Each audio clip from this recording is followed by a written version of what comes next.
history is hit or miss. Sometimes they have excellent guests and make very good videos. Other times they have had guests that did horrible.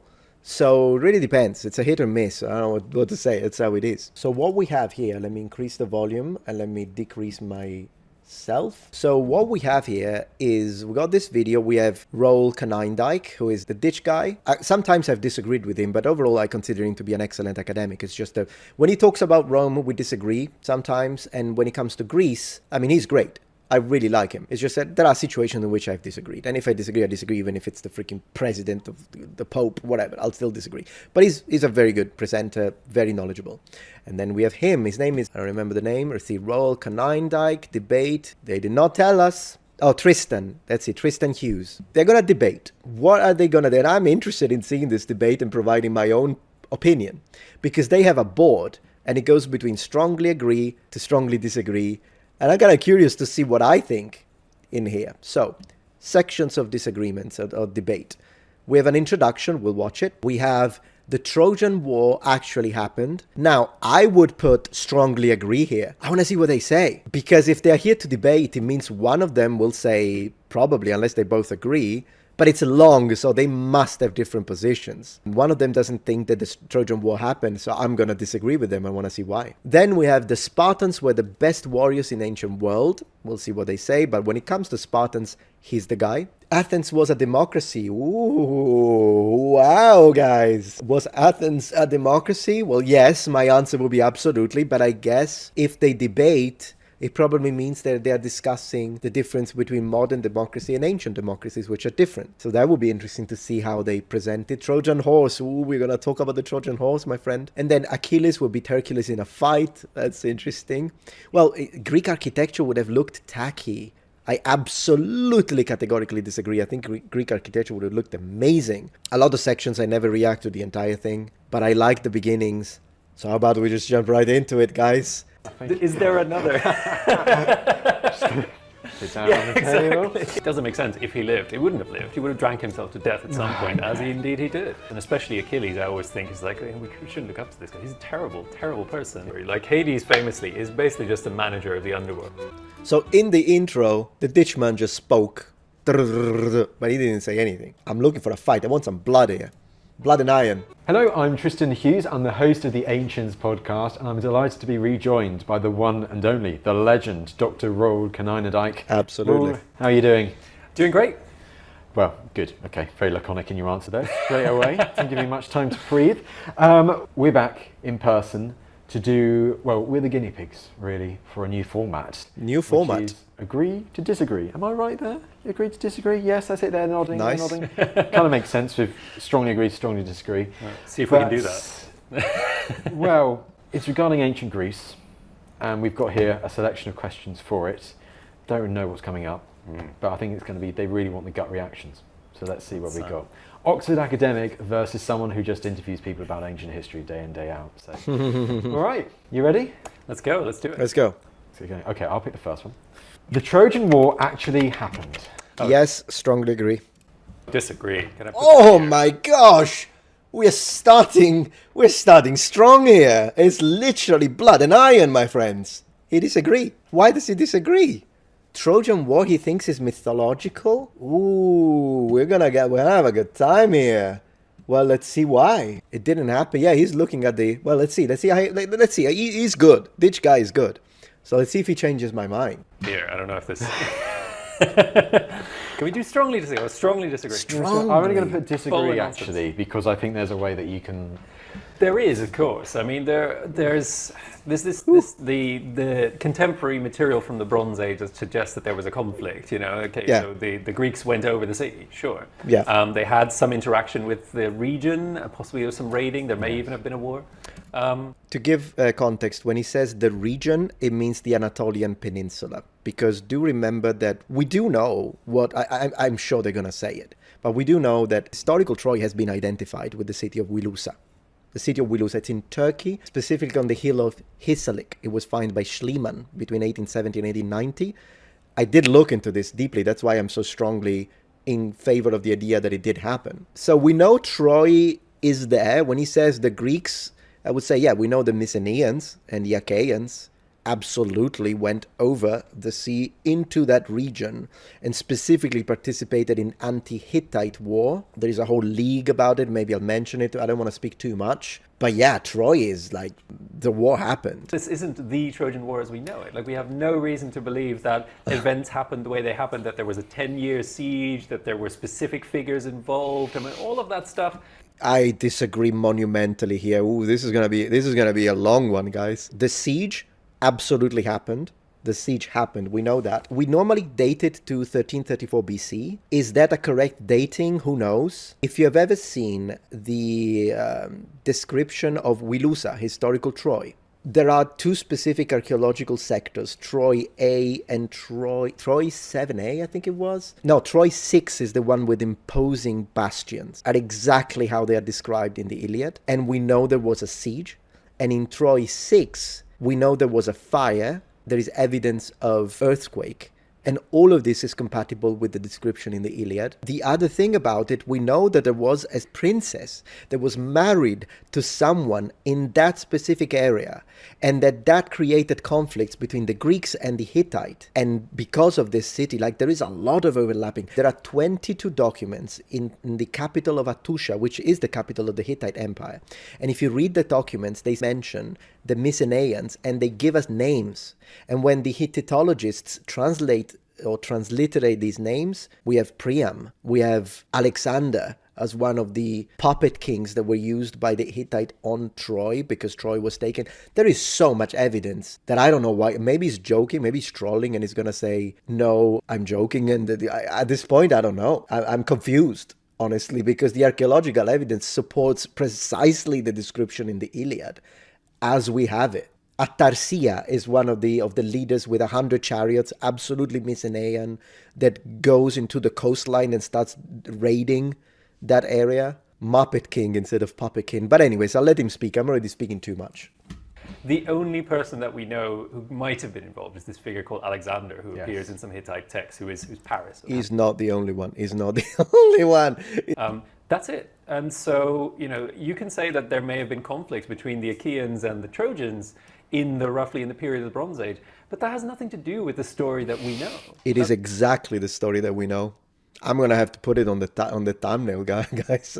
I disagree. CH191. I found some of my stuff. All right. Geographic coordinates of historical Troy are confirmed on the document CH191 from the Hittite archives in the capital, Hattusha. Confirmed. That's the place. So that's another thing. See if I can find another one, but let's continue. That's a completely separate thing. Look, I understand your strength of disagreement for that question, but playing devil's advocate is, yes, of course, when you go to the particular characters, almost certainly didn't exist, or, very different. They did exist. Different who they were, apart from this Alexandru figure from Hittite texts. But for the context, historical context, there's evidence of contact between mainland Greece and what is today Western Turkey. I was talking to Dr. Emily Hauser a few weeks ago, and we were talking about Cassandra, but also this idea in Hittite records, there's this idea of princesses, but also being like kind of priestesses at the same time, so there's that tradition, and of people being taken back to Greece from Western Turkey and being in like the Mycenaean palace, almost as kind of a political. There are also Mycenaean swords that were found in the context of specific interaction. I don't know if you ever heard, there is a League of 22 cities, a confederation of city-states within the Anatolian coastline. And they were trying to get together and unite against the Hittite in an anti-imperial expansionistic Hittite confederation. So they were trying to be like, these Hittites need to stop. And the city of Troy, Wilusa, initially was part of this, but then they leave it. They stay neutral and then they become a vassal of the Hittites. This whole confederation, it's a continuous set of raids and wars between the Mycenaeans and the Hittites, and it absolutely involved historic Troy. And then the Hittites have to reconquer it. And when they reconquer, there is a mention, actually, that's what I was telling you about. Mehmed II of the Ottoman Turks, even in the 17th century, when he goes into Wilusa, so the historical Troy, as he enters that area, he performs, this is all written, he performs a ritual and says, yeah, because the Greeks, it's good that we have control of the city because the Greeks once came here to fight. we know that at least up to the 17th century, they knew that that was Troy. And then this kind of gets lost and recovered by Schliemann in the late 1800s. There is so much that you can say about this. And he specifically mentioned, because the Greeks were here and they set this place on fire. There is the catalogue of ships that is mentioned in the Iliad, which it's perfectly overlappable with the ships that were catalogued by the Hittites when it comes to these specific operations, raid operations of the Mycenaeans that we know happened historically. There is a lot. I guess some of that, they are brought back. So there is like historical context for some of the stories that are associated with the Trojan War, and archaeologically, if the site of Hisarlik in Turkey, which is recognised to be Troy, Exactly. Exactly. There seems to be archaeological evidence that there was, Troy was violently destroyed around that time. So I do think he's absolutely correct. I'm with Tristram on this one. I was expecting to be with Canindike, sir, but I'm actually with Tristram on this one. There would have been Trojan Wars, but not the Trojan War. Yeah, no, that's exactly it. Sorry, did I say 17th century? I meant 1700s. Apologies for that.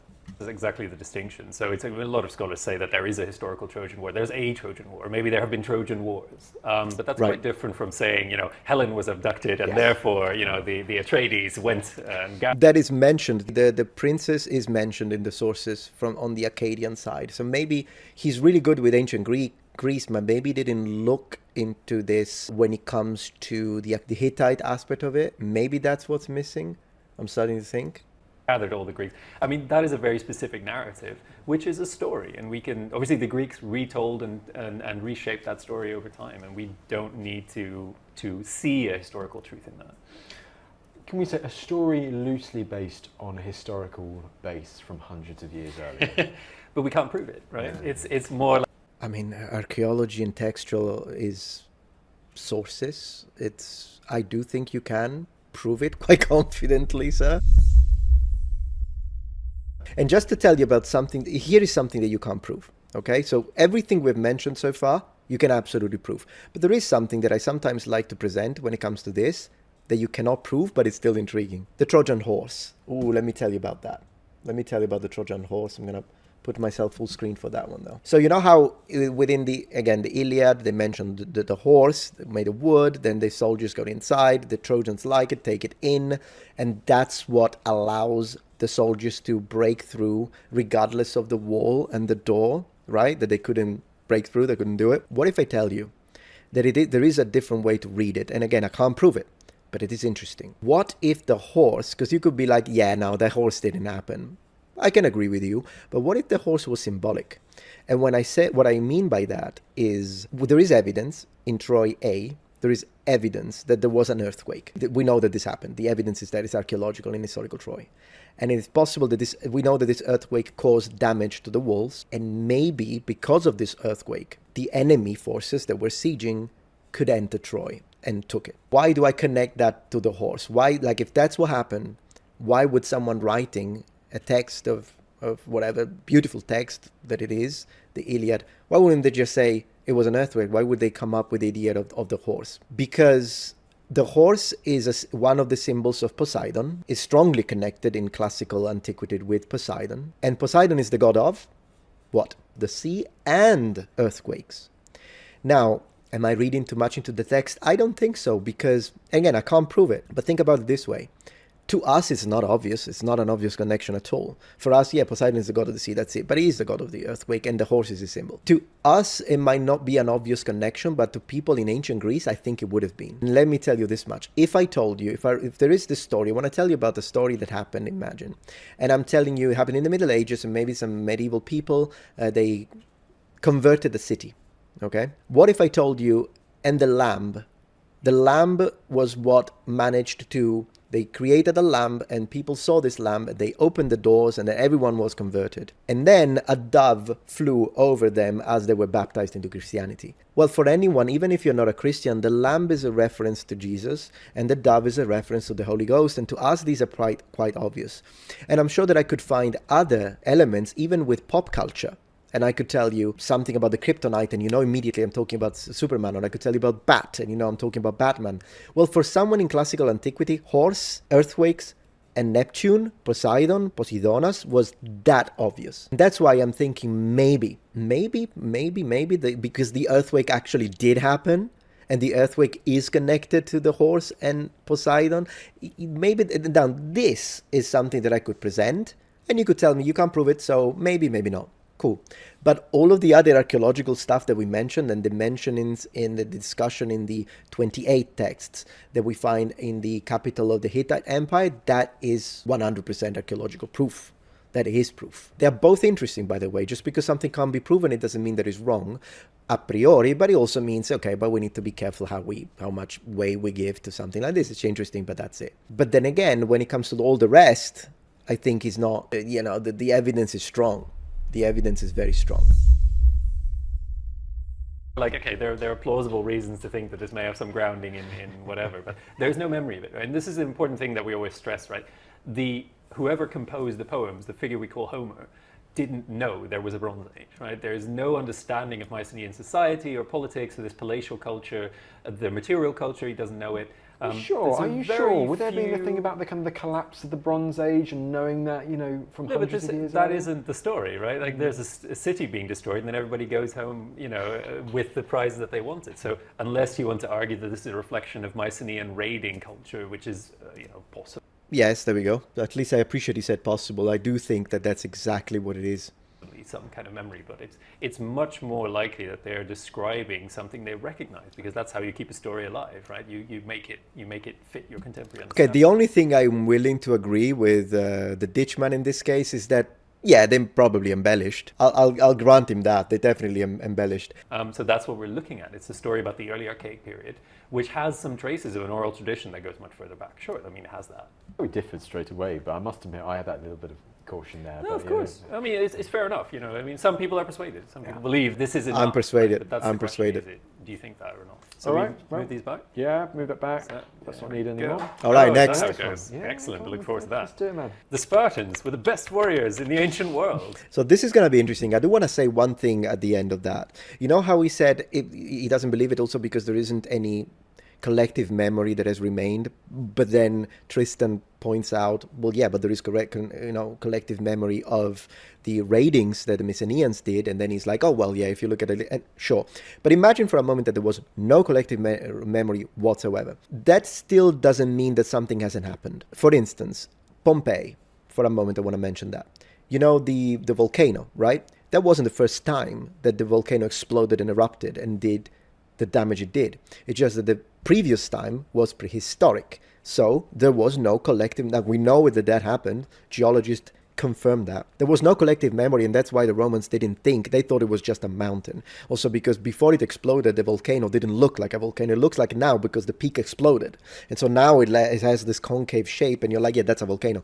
But in Roman times, it did not look like that. It looked just like a mountain. And they did not have any collective memory of the prehistoric eruptions, but they still happened. So that's another thing that it's interesting to present as an information, but it is what it is. Ancient world. In the ancient world is what it says. Oh yeah. Let me listen to the statement again. Do I agree or not? Oh, is that how it goes? Yeah, excellent. Look forward to that. Let's do it, man. The Spartans were the best warriors in the ancient world. Yeah, ancient world is too broad. I'm gonna say no. In the ancient world makes it too broad. We're great warriors, but ancient world is a bit too much. Ancient world. In the ancient world is what it says. We're gonna. Okay. Is there another? Sit down on the table. Exactly. No, we don't want to break the fourth wall too much there, do we? But it's the ancient world. Yeah. Wow. That is a broad.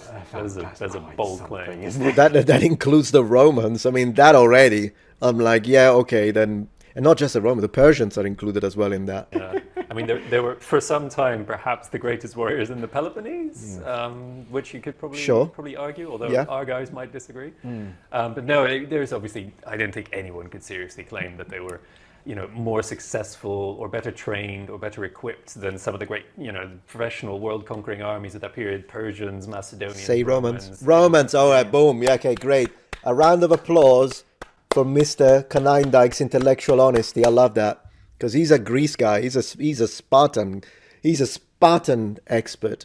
But then again, yeah, I mean, Romans, Macedonians, absolutely, they were more professional, and therefore they would have been better warriors.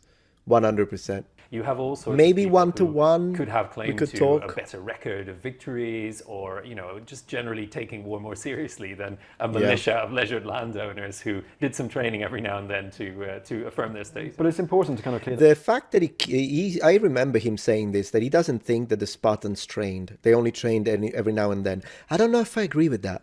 Like, I would need to see exactly on what evidence. They are a militia, they're not professional like the Romans. But did they really just train every now and then? I know he feels strongly about this, so since I didn't look deeply into it, I will refer to his expertise. Does sound strange to me, though, to think that.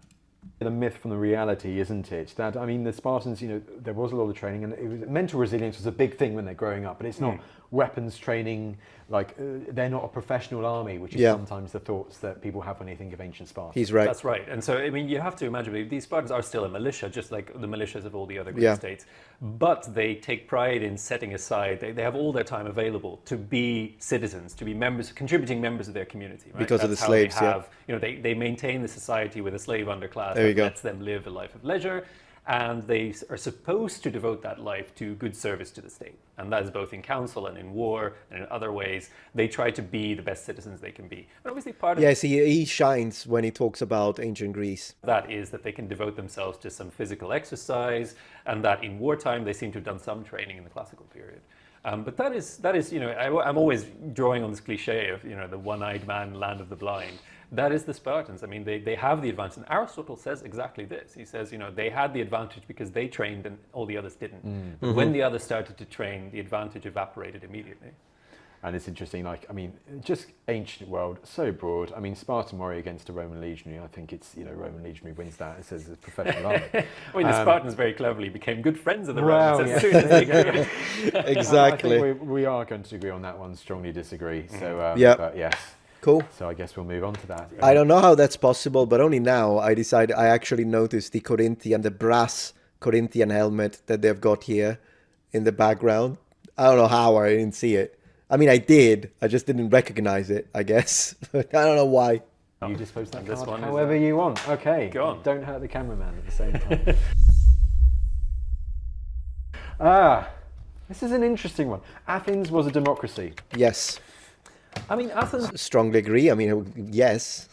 was a democracy. You have to. You're going to strongly agree. I mean, Okay. there's an important caveat. So, okay, fine, we'll take. No, well, strongly stick with agree your in gut, the there you go. literal sense that the word demokratia was invented to describe the Athenian system. Yes. So you can obviously say words don't mean what they mean, but if you can say democracy exists as a concept, it exists because the Athenians had a very developed political system that they called democracy. But if we're saying that democracy then is the same as today, it's completely different. Completely different. Okay, a very good point. Did you notice that he said demokratia? Actually, I think in modern Greek they say demokratia, but it is true that if you look at classical Attic pronunciation, it would be demokratia because it's a pitched language, whatever. He was using classical. So if you're a modern Greek, it will sound different to you, but I think he's doing that on purpose. In modern Greek, it's different. I love both, by the way, ancient and modern. They sound different. Anyways, what I wanted to say is that they are correct. Of course, they know what they're talking about. When it comes to democracy, ancient Greek democracy is a form of direct democracy or pure democracy. Instead, modern democracies are representative. So it's different. They work very differently. I'll expand on that, but I want to let them talk. Different. Yeah. So it's a very different system. It built on very different values, different ideology. Obviously, in Athens, you have a system in which all freeborn male citizens have equal rights to have access to power, same voting rights, the same position before the law. Is it over 30 or over 18? I can't remember. Over 18. It's over 18. Okay. When you get 30, you can be general. There are a couple of things that are released based on status and age. But generally, you all have the same rights, and that is what democracy means. There is no property requirement, right? But no Greek state ever contemplated giving the same rights to women.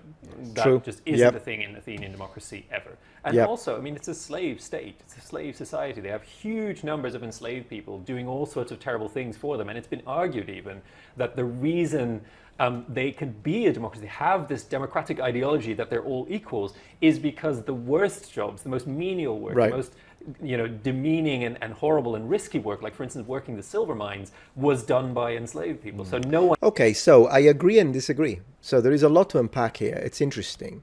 So let's have a look. First, he mentioned so here's the two elements that I wanted to discuss very briefly before we continue. So first, he talked about who was allowed to vote within the direct form of democracy or pure democracy of ancient Athens, which, by the way, lasted for about 2 centuries. So it did work, although eventually just stopped working, but whatever. So who could do it? And then he says the reason why they could have a democratic state was because of slavery.